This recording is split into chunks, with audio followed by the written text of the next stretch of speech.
Citizens, visitors, viewers and minifigs of all affiliations, welcome to Euphoria. It's been a whole year since the last full tour of Harmonia, my custom Lego city, so it's probably about time to take a fresh look at the city.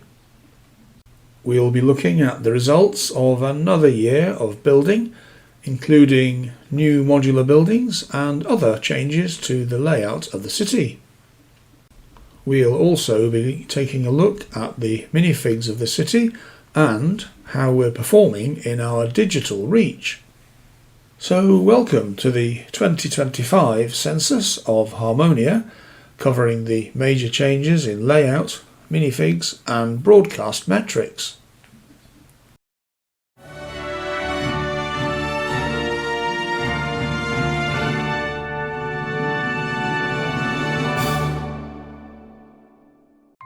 Welcome to the Lego City of Harmonia.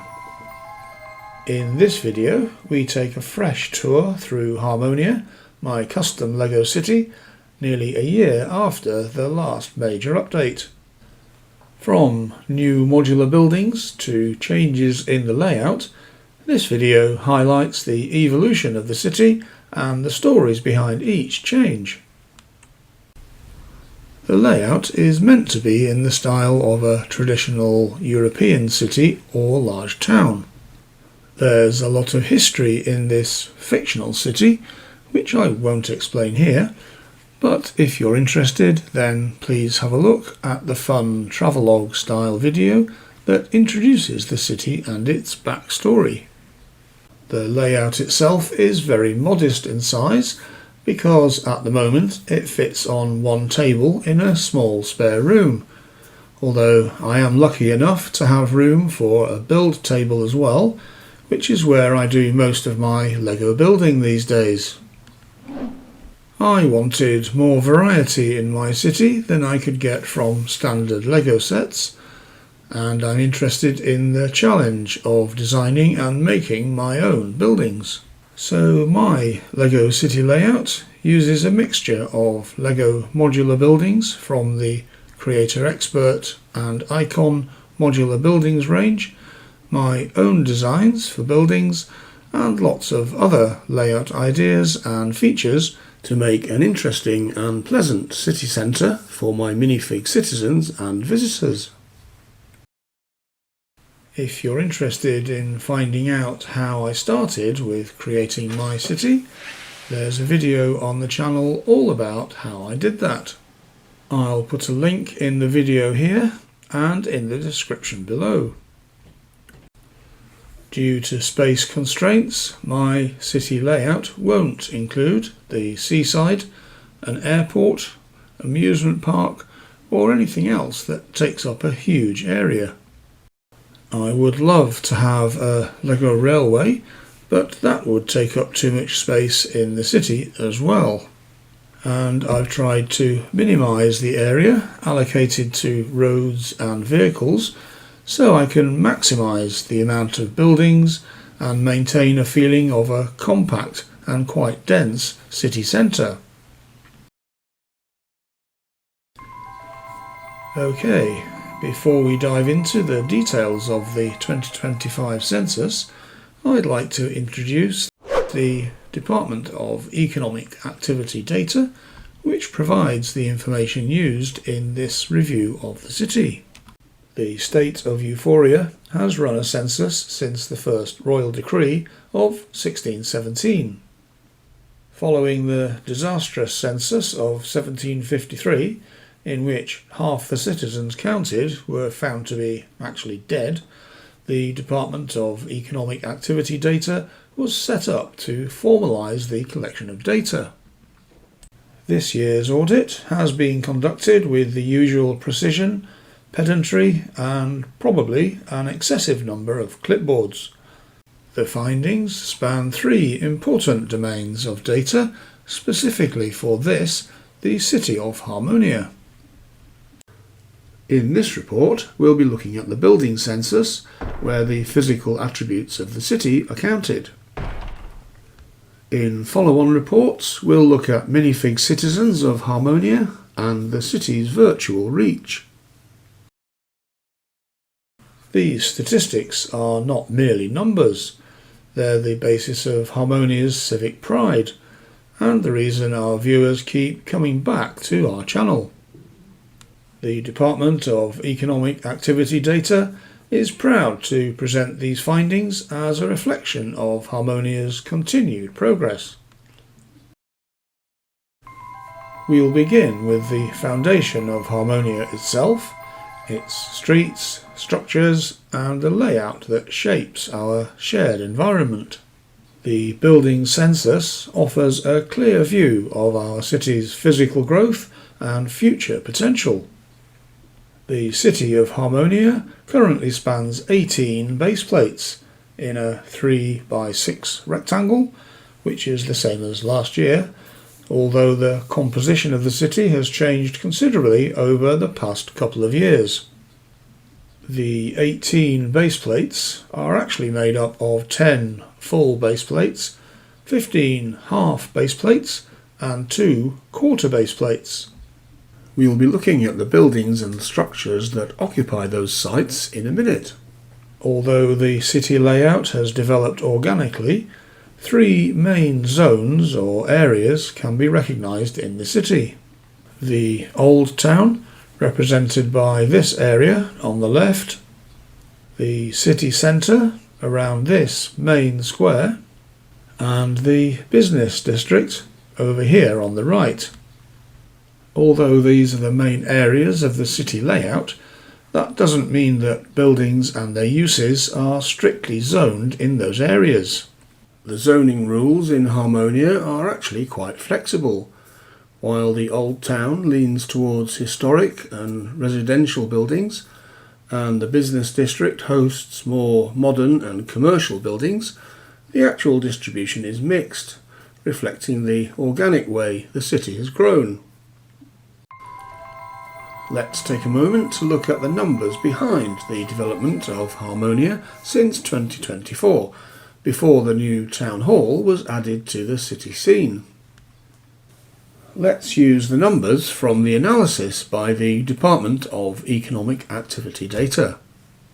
Harmonia's footprint has increased from 15.5 base plates to 18, and the layout has shifted in significant and meaningful ways.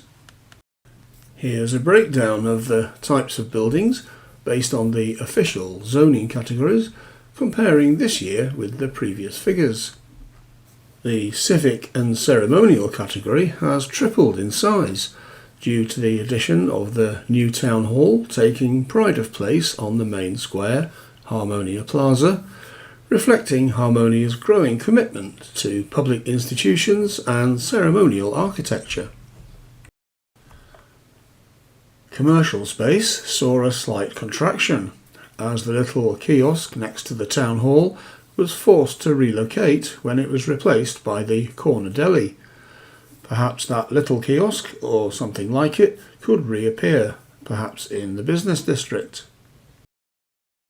Parks and open spaces have been reduced to 0, with the removal of the little park area next to the Ensgrave building and behind the little kiosk, a space sadly missed by the citizens and a loss that deserves to be reversed.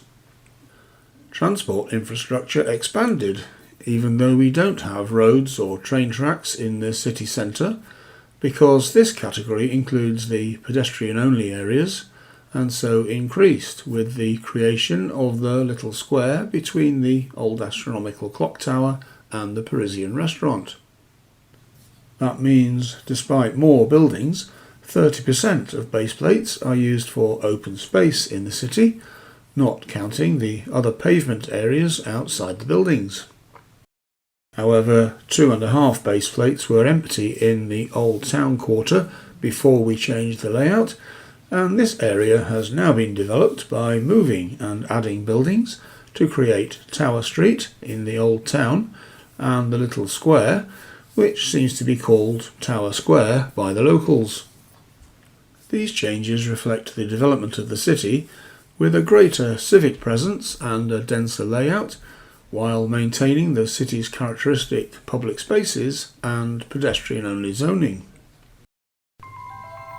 Now let's take a look at the buildings, the bricks and mortar of Harmonia's urban character and the most visible sign of its evolution.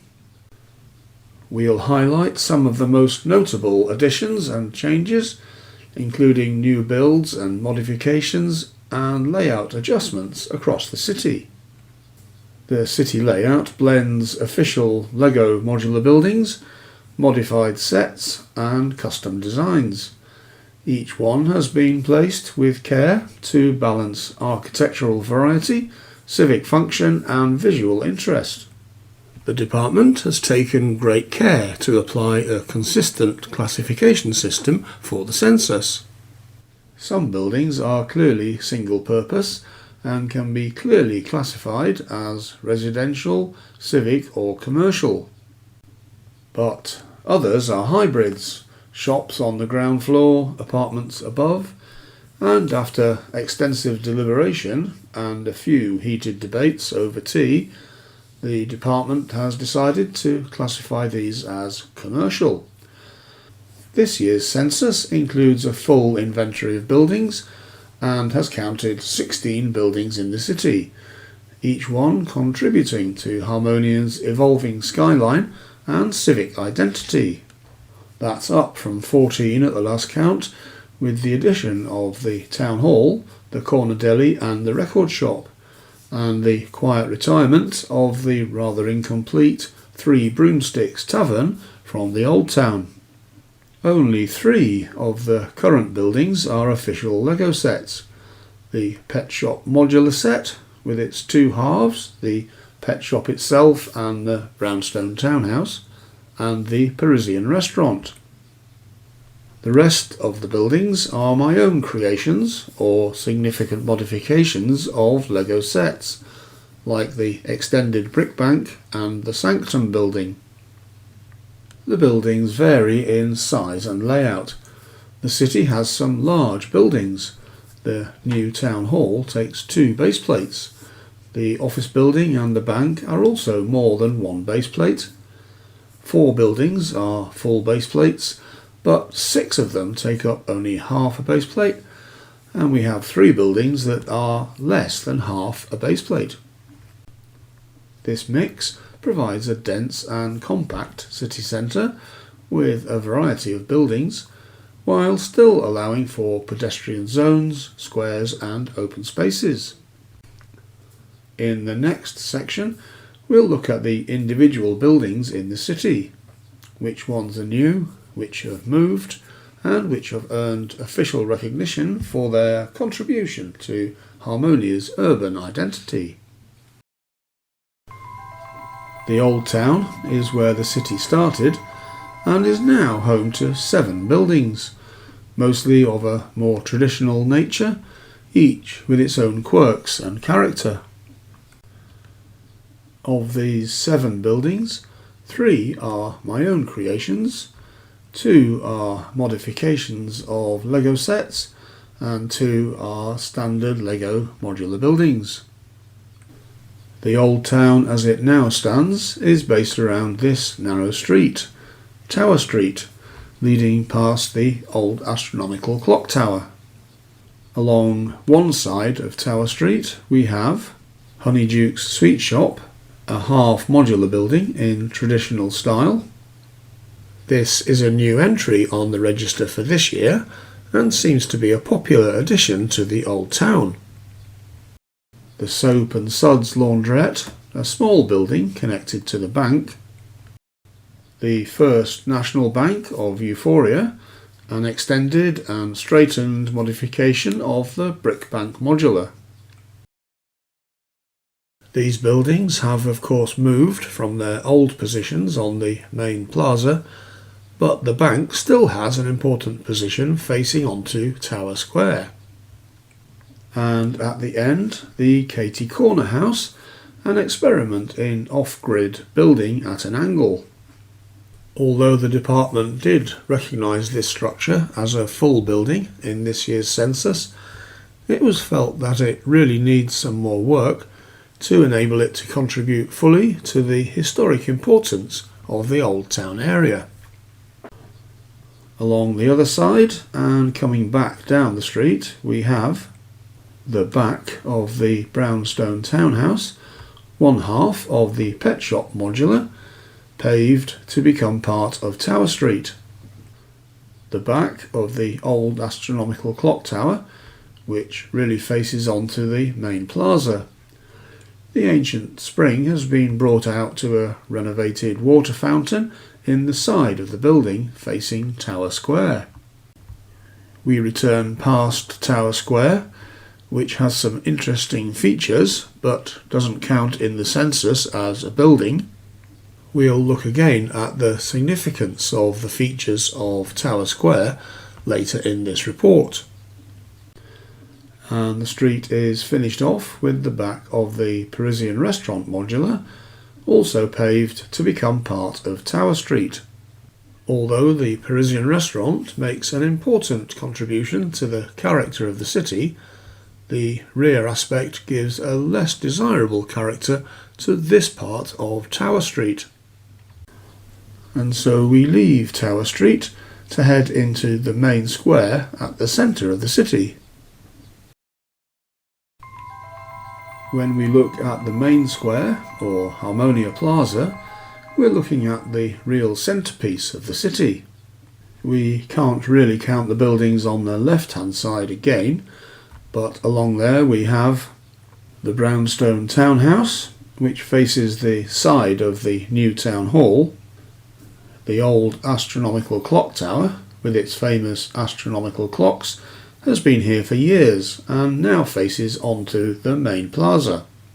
The astronomical clock tower received an award from the department for outstanding contribution to the architectural character of Harmonia.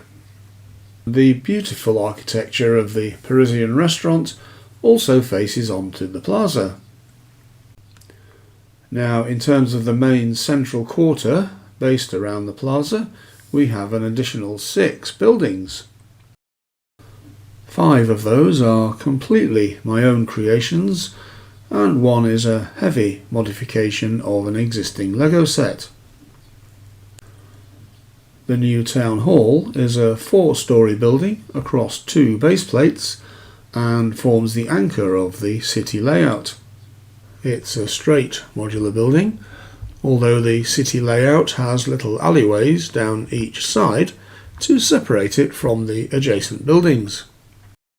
The corner deli and the small record shop are new to the city and will be counted as 2 buildings, even though they share the same base plate and the apartment above spans the 2 buildings. The Sanctum building is a heavy modification and extension of the Sanctum Sanctorum set from 2022. Although this building has been extended upwards and the roof line's been modified, the census still records this as 1 building. A small yellow townhouse in traditional style is my own design, which shares a base plate with an apartment building with a cafe on the ground floor, which is a popular spot for tourists and citizens alike, with an apartment above. The survey of the buildings in the central quarter shows the development and civic improvements at the heart of the city. Now turning to the business district or commercial quarter on this side of the city, we only have 3 more buildings, but they make a big impression. 2 of these are my own creations and 1 is a standard Lego set. The Ensgrave building is an impressive and imposing 5-storey research and office building facing on to Skyline Plaza and forming the keystone for the business district. This unnamed office building, which has been extended since the last census, is still, disappointingly, yet to be occupied, and in reality is only a facade building on half a base plate. And the pet shop, one half of the pet shop modular set, faces the front of the layout and the back joins onto Skyline Plaza. Skyline Plaza itself has some tall and impressive buildings around it, but it's not the largest open space in the city. This area does have ambitions to attract further investment, and with it, additional buildings, facilities and attractions for the benefit of commerce, the city and its citizens. With the buildings counted and classified, we now turn to the finer details, the flourishes and facilities that give Harmonia its character and make it a great place to live and to visit. The Department of Economic Activity data includes significant trees in the 2025 census under the category Parks and Recreation. Trees are an important part of the urban landscape and contribute significantly to the aesthetic value of the city. Despite the removal of the small park at the corner of the plaza, Harmonia still maintains a modest canopy of 10 trees, up from 7 last year. We find one small tree outside the apartment cafe, 4 green trees on the right side of Harmonia Plaza, giving contrast and shade to that side of the square. 4 flowering trees have been added to the left side of the plaza, adding some seasonal colour. And there's one pretty flowering tree rather hidden away in the back of the Katie Corner house. These trees are not just decorative, they're civic assets, contributing shade, colour and seasonality. Now we turn to have a look at monuments. Monuments are assessed by the department under the category Civic Symbolism and Historical Resonance. Harmonia is proud to host 3 recognised monuments. The Princess Catherine Monument is located at Katie's Corner, where it marks the entrance to the Old Town. It represents the bounty of the realm and is topped by the figure of Princess Catherine, who's famous for bringing harmony and bounty in place of conflict and war. The Brick-Tanya Monument, placed at the heart of the modern city, commemorates this historical figure who, according to legend, led the way for the first settlers. And the 100 Subscriber Monument is a large sculpture placed in Skyline Plaza in the business district of Harmonia. It's an abstract geometric sculpture erected to commemorate the founding of the city, with the first 100 people to subscribe to the city's roll. Next we look at fountains, which are counted in the category Civic Water Features. Harmonia currently has 2, the same as at the last count. The large fountain in the centre of Harmonia Plaza surrounds the Brick-Tanya Monument. The spring-fed fountain in the side of the astronomical clock tower is part of Tower Square. We note that water fountains inside buildings are not counted as civic water features. Finally, under public communications infrastructure, we can count the telephone boxes. At the last count, there were no telephone boxes, but the Euphoria Post and Telecoms Authority has recently introduced some of the latest technology with the addition of public telephone boxes. This census found 3 stylish, if perhaps nostalgic feeling, red telephone boxes, one in Tower Square, one in Harmonia Plaza and one in Skyline Plaza. And so, with the base plates counted, the buildings classified and the monuments suitably admired, we bring this census of Harmonia to a close. This census has been delivered by the Department of Economic Activity data in accordance with the Civic Enumeration Protocols. The 2025 census reminds us that, even in a city built from bricks, It's the imagination behind them that gives it life. But our work is not yet complete. Ahead lies the census of citizens, where heads will be counted, occupations catalogued, and ceremonial titles bestowed with questionable accuracy.